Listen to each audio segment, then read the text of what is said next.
আচ্ছা, তারপর আমরা দেখি 300 যেটা বললাম এখানে একটা এমসিকিউ বলছিলাম 340 এর এ তে কতে বলছিলাম যে এ রুল বি কত বছর ধ্বংস করতে হবে? 3 বছর। এখন তো 345, এগুলো জাস্ট একটু মাথায় রাখে যে যারা দলভুক্ত অপরাধী যারা থাকবে, সবাই একটু কথা বলেন না, যারা দলভুক্ত অপরাধী থাকবে তাদের নজরদারিটা কেমন হবে, সবাই একটু মনোযোগ দেন, এখান থেকে আমরা একটু আগাই।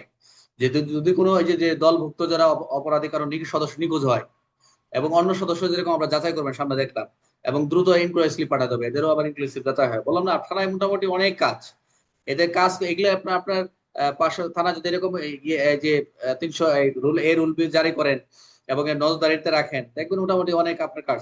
এই এই অনেক সময় ডাকাতি হয়, এই ডাকাতি বা বড় ধরনের কোনো একটা চাঞ্চল্য অপরাধ, তখন আপনি তথ্যগুলো পেয়ে যেতে পারেন। তবে এই যে দলভুক্ত অপরাধের যেন কাদের কাছে নজরদারি রাখবেন, এইসব তথ্য জিডি এবং হিস্ট্রি শিটে লিখতে হবে। যে এই লোকগুলো আগন্তুক, এরা অনেক সময় প্রশাসন বলে দেখেন না যে থানা এলাকার ভিতরে একদল আগন্তুক চলে গেল, এরকম পান না? প্যানেল কিন্তু আমরা পাই। 346 এগুলা দরকার নাই, 346 47 এগুলা দরকার নাই, 348 একটু দেখেন, এটাও দরকার নাই, এটা হচ্ছে এগুলা কোনো কার্যক্রম নাই এখন। এটা একটু দেখেন, 349 একটু ফৌজদারি কার্যবিধির সাথে কানেক্টেড আছে, মনোযোগ দেন। ফৌজদারি কার্যবিধি 565 আমরা পড়ছি না? 565 তিন উপধারা লঙ্ঘন করলে তার বাসস্থান পরিবর্তন, এই সময় আমরা পড়ছিলাম না? এগুলো আমরা তো এখনো পড়ি নাই। তাহলে এখানে বলছে, এখানে যে আমরা বিধানটা পাবো যে এই ক্ষেত্রে এই 349 বলছে অপ্রয়োজনীয় হয়রানি করা যাবে না তাদেরকে, আসামিদেরকে। যদি শর্ত ভঙ্গের ও যুক্তিসঙ্গত কারণ থাকে তবে গ্রহণ করতে হবে। যে সে জামিনে আসছে, 500 সে জামিন আসছে, জামিনের সাথে নাম ঠিকানা চেঞ্জ করে বলছে, বাসা ঠিকানা বলছে, সে তথ্য দেয় না, তবে এগুলো যদি কারণ থাকলে গ্রহণ করতে হবে। এগুলো হলো 349 বলছে এই বিধানগুলো পিআরবিতে, বুঝতে পারছেন? তো অযৌক্তিক হলে পেনাল কোডের 176 অনুযায়ী ব্যবস্থা গ্রহণ করবে, মামলা হতে প্রসিকিউশন দাখিল করতে পারবে 176 অনুযায়ী। এবং মুক্তিপ্রাপ্ত ব্যক্তি নির্দিষ্ট স্থানে যদি না পেলে এসপির কাছে তথ্যটা, ভেরি ভেরি ইম্পর্টেন্ট। এই যে যারা আমরা নিয়ম হচ্ছে যে যারা 565-তে আসে, এই যে মুক্তি পেয়ে থানা এলাকায় প্রবেশ করে, যদি নির্দিষ্ট স্থানে তাদের থাকার কথা, যে এই বাড়িতে এই বাসায় তাদের থাকবে, কিন্তু তারা যদি না থাকে, যদি না পেলে, তাহলে এসপির কাছে তথ্য পাঠাতে হবে। এসপি অফিসের কিন্তু অনেক কাজ, এগুলো তথ্য অনেক তথ্য যাইতে হয়।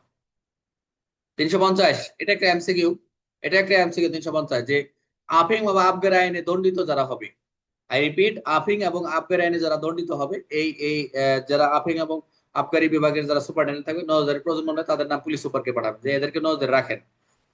এদেরকে রাখা দরকার। তবে ওসি কি করবে? ওসি কে এসপি নির্দেশ দেবে, এদের বিরুদ্ধে হিস্ট্রি এইচএস খুলবে, মানে হিস্ট্রি শিট খুলবে 403-এ।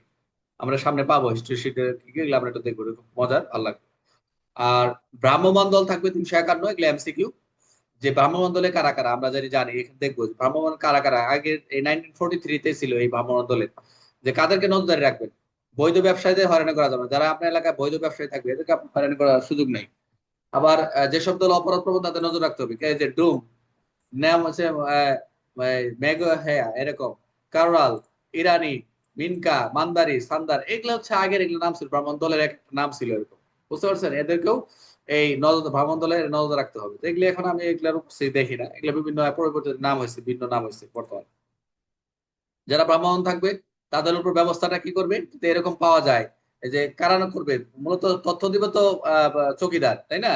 এই এলাকায় এটা অবশ্যই নজর রাখে এরা, যে কিরকম, যে থানা এলাকায় যে দফাদার কোন ব্রাহ্মণ দল এলে দ্রুত রিপোর্ট করবে, যে ব্রাহ্মণ হঠাৎ করে কোন একটা এলাকায় ব্রাহ্মণ দল আসছে, এরা কারা, এদের তথ্য দিব, চৌকিদার জানাবে।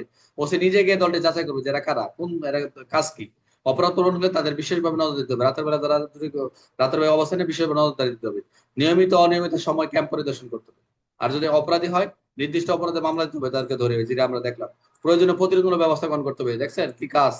তাদেরকে এক জেলা থেকে অন্য জেলায় পুলিশ পাহারায় পাঠানো যাবে না, তাদেরকে এক জেলা তার জেলায় পুলিশ পাহারা পাঠানোর দরকার নেই।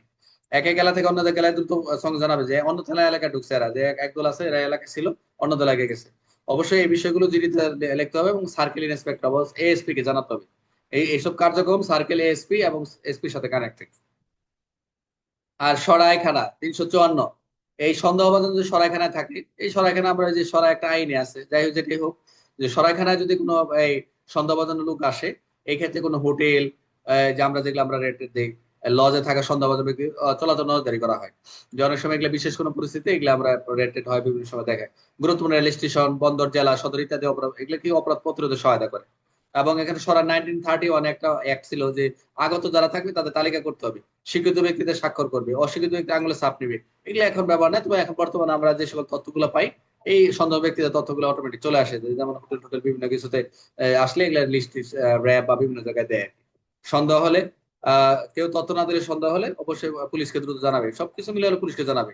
আর যদি মনে হয় যে এরা আসলে সন্দেহজনক, এলাকায় কোনো দুর্নাম ছড়াবে, আপনার বিরুদ্ধে কোনো ই করবে, বা ঝামেলা পাকাবে বা আইন শৃঙ্খলা পরিস্থিতি করবে, তখন ওই যে আপনি কি করবেন, অবশ্যই ওই যে ফৌজদারি কার্যবিধি সিআরপি 109 অনুযায়ী ব্যবস্থা গ্রহণ করতে পারবেন।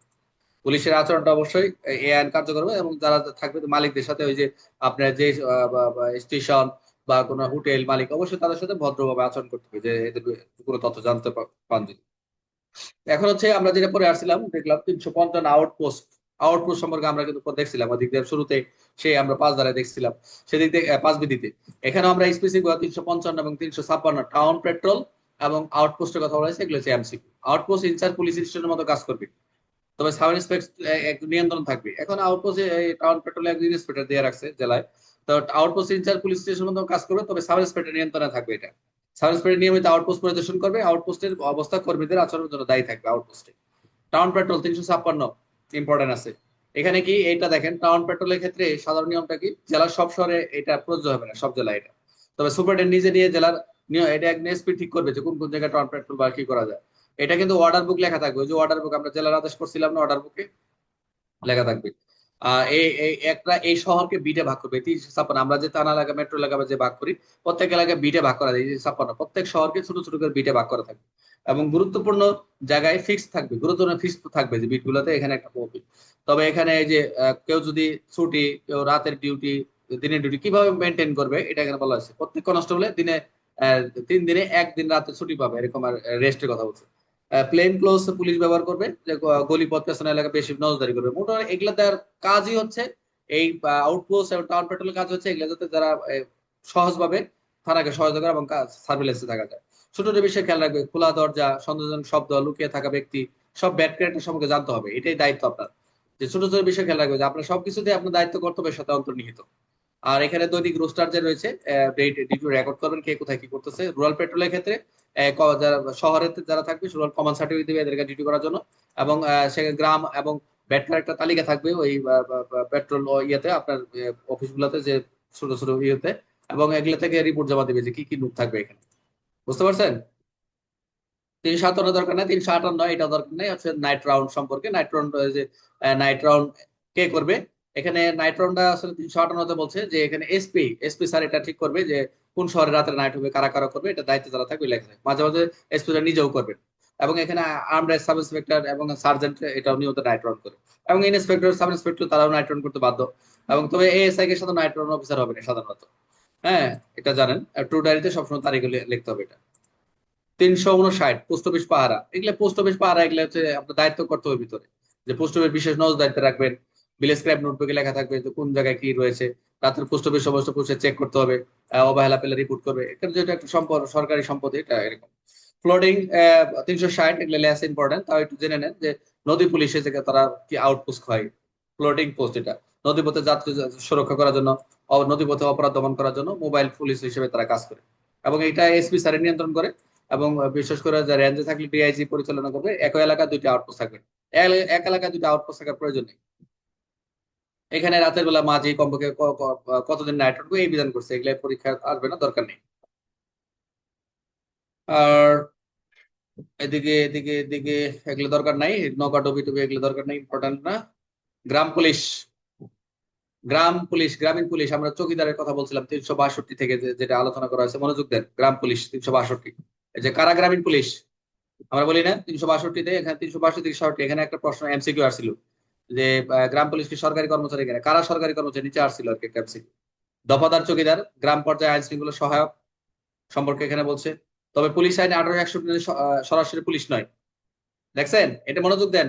এই যে এরা কি সরকারি কর্মচারী কিনা, এই যে একটা প্রশ্ন এমসিকিউ আসছিল এখান থেকে, যে কারা গ্রামীণ পুলিশ, দফাদার চৌকিদার কথা বলছে। তো গ্রাম পর্যায়ে আইন শৃঙ্খলা রক্ষা করার সহায়ক হিসেবে অবস্থান, এটা পুলিশ আইন অনুসারে সরাসরি এরা পুলিশ নয় কিন্তু, তবে সরকারি কর্মচারী হিসেবে গণ্য।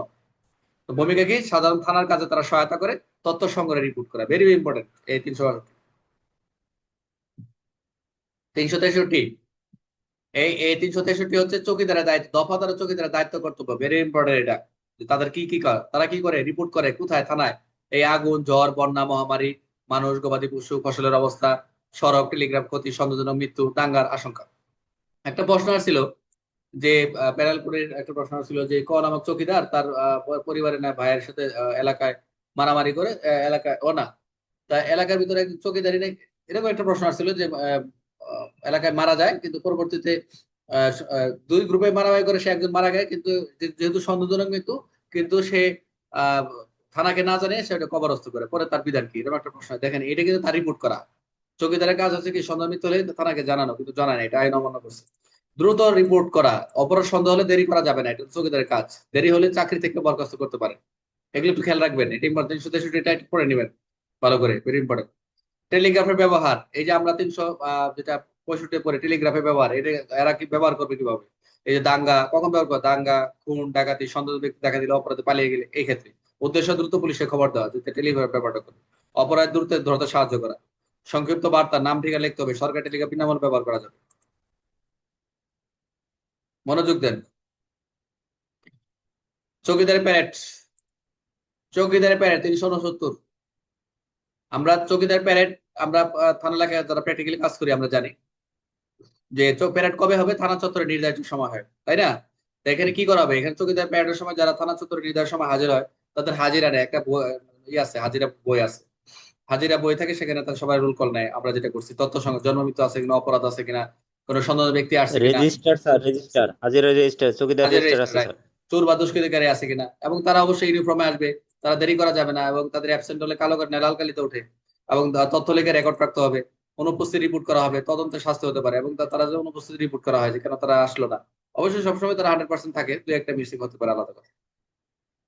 ভেরি ভেরি ইম্পর্টেন্ট 373, যেটা হচ্ছে আমি বলছি আপনাদের থানার, থানায় যে আপনাদের গৃহীত যে রেজিস্টার গুলো রয়েছে, বিভিন্ন রেজিস্টার রয়েছে, ফাইল রয়েছে, রিপোর্ট রেকর্ড বইগুলো রয়েছে। উদ্দেশ্য হচ্ছে যেগুলো এই যে আপনার part 1, part 2, part 3, part 4, part 5, এরকম অনেকগুলো 5টা খন্ড আছে। 5টা খন্ড না আপনাদের থানায়? 373-এ না 373 রেকর্ড রাখা হবে, থানা রাখা হবে। 376 এটা, সরি। আচ্ছা, এখানে উদ্দেশ্য যে থানায় যে রেকর্ড গুলো থাকবে, এর উদ্দেশ্য হচ্ছে সব পুলিশ কার্যক্রম যাতে নথিভুক্ত করে এবং প্রশাসনিক কাজে যাতে ব্যবহার করা যায়। এবং এখানে 374 হচ্ছে যে ফাইলের যে সাধারণ নিয়ম, লেস ইম্পর্টেন্ট, তবে এগুলা কিছু নির্দেশনা দিচ্ছে। এখান থেকে এমসিকিউ আসছিল গতবার, যে আপনার কোনো রেজিস্টার বা ফাইল যখন খুলবেন, কোনো পরিবর্তন করা যাবে না।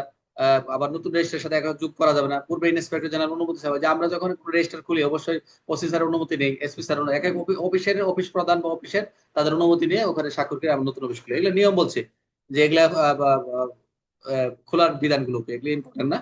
আর পরিষ্কার পরিচ্ছন্ন থাকবে, এগুলা লেখছে, এগুলো অন্য কোনো কিছু না। অবশ্যই এসপি স্যার অনুমতি ছাড়া খোলা যাবে না, এগুলো আমরা বেসিক এগুলো জানি। ভেরি ভেরি ইম্পর্টেন্ট, জমি ভবনের রেকর্ড রাখা, এই যে থানা এটা থাকবে, জমি ও ভবনের রেকর্ড, আপনি থানার যে রেকর্ড প্রতিটি থানায় থাকবে, এটা ভেরি ইম্পর্টেন্ট, এমসিকিউ আসে। এটা পরীক্ষা থাকবে, জমি ভবনের রেকর্ড কোথায় থাকবে, সার্কেল অফিস না থানায়? এটা হচ্ছে থানায় থাকবে। জমি ভবনের রেকর্ড অবশ্যই প্রত্যেকটা রেকর্ডের কপি এসপি অফিসে থাকবে। জমির বিবরণ, প্রতি বছরের মেরামত খরচ, এবং থানার জমির সঠিক মানচিত্র রাখতে হবে, সীমানা পিলার রাখতে হবে, সুপারিনটেন্ডেন্ট অফিসের অনুমোদিত নকশার কপি থাকতে হবে। ব্যতিক্রম হচ্ছে রেল স্টেশনে রেকর্ড, এটা তবে ব্যতিক্রম হচ্ছে রেল স্টেশনে এই রেকর্ড বাধ্যতামূলক নয়, এটাই ইম্পর্টেন্ট, যে এখানে জমি ভূমি রেকর্ড রাখার দরকার নাই। যেটা হচ্ছে আমি যেটা বলছিলাম আপনাদের 376, দুইটি রেজিস্টার থাকবে, প্রাপ্ত রেজিস্টার বিক্রম 16 এবং প্রেরিত রেজিস্টার, একটা প্রাপ্ত আর একটা প্রেরিত, একটা পাচ্ছেন আর একটা পাঠাচ্ছেন, তাই না? 19-এ কি কি থাকবে এই রেজিস্টারে, ভেরি ইম্পর্টেন্ট, মনোযোগ দিন এটা। দুটো রেজিস্টার, একটা প্রাপ্ত একটা প্রেরিত, দুইটার ক্ষেত্রে এখানে আমরা কি কি অন্তর্ভুক্ত করতে, আদালতের আদেশ, ম্যাজিস্ট্রেটের আদেশ, পার্ট 1, পার্ট 2, এই দুইটাই তো আপনাদের। স্যার স্যার ঠিক আছে আচ্ছা, স্যার। কি কি অন্তর্ভুক্ত করতে হবে, আদালতের আদেশ, ম্যাজিস্ট্রেটের নির্দেশ, বিভাগীয় চিঠিপত্র, তদন্ত সন্নতি, অন্যান্য সরকার চিঠি। আই রিপিট, আদালতের থেকে আদেশ, ম্যাজিস্ট্রেট আদেশ, এইগুলা কোন রেজিস্ট্রে যায়, পার্ট গুলো, এগুলা রেজিস্টার গুলো, আবার কাগজপত্র গুলো থাকবে। দায়িত্ব যিনি থাকবেন, একজন এএসআই দায়িত্ব থাকবে, মুন্সির, একজন সহকারী সাব ইন্সপেক্টর, ভেরি ইম্পর্টেন্ট, এটা এমসিকিউ, থানার মুন্সির বা জুনিয়র স্যার কে দায়িত্ব থাকবে, একজন এএসআই। Yes, কিন্তু স্যার। দায়িত্ব থাকবে অফিসার ইনচার্জের উপর, এই সমস্ত দায়িত্ব কিন্তু অফিসার ইনচার্জের উপর।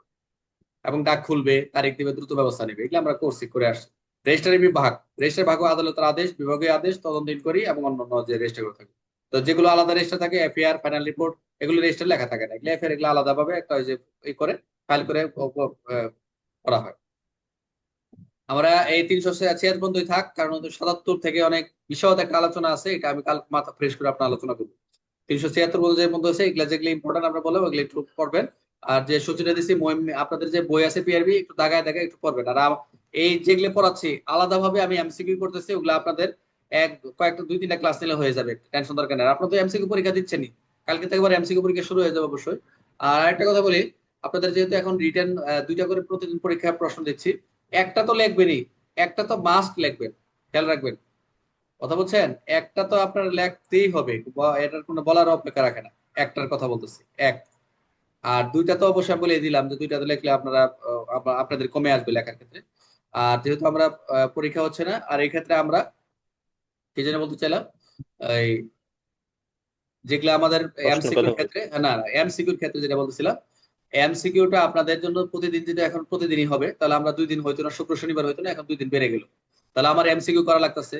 আপনাদের তো এমসিকিউ অনেক, এমসিকিউ যদি প্র্যাকটিস করেন আলাদাভাবে আর পড়া দরকার নাই, বাট আমি উপস্থাপন করবো স্যার, যে কিছু কিছু জায়গায় তো ক্লাসটা আমি হাত শেষ দিচ্ছি। হয়ে গেলে কা স্যার হ্যাঁ, রেকর্ডটা বন্ধ করে দিবেন কিনা স্যার, আচ্ছা। ক্লাসটা শেষ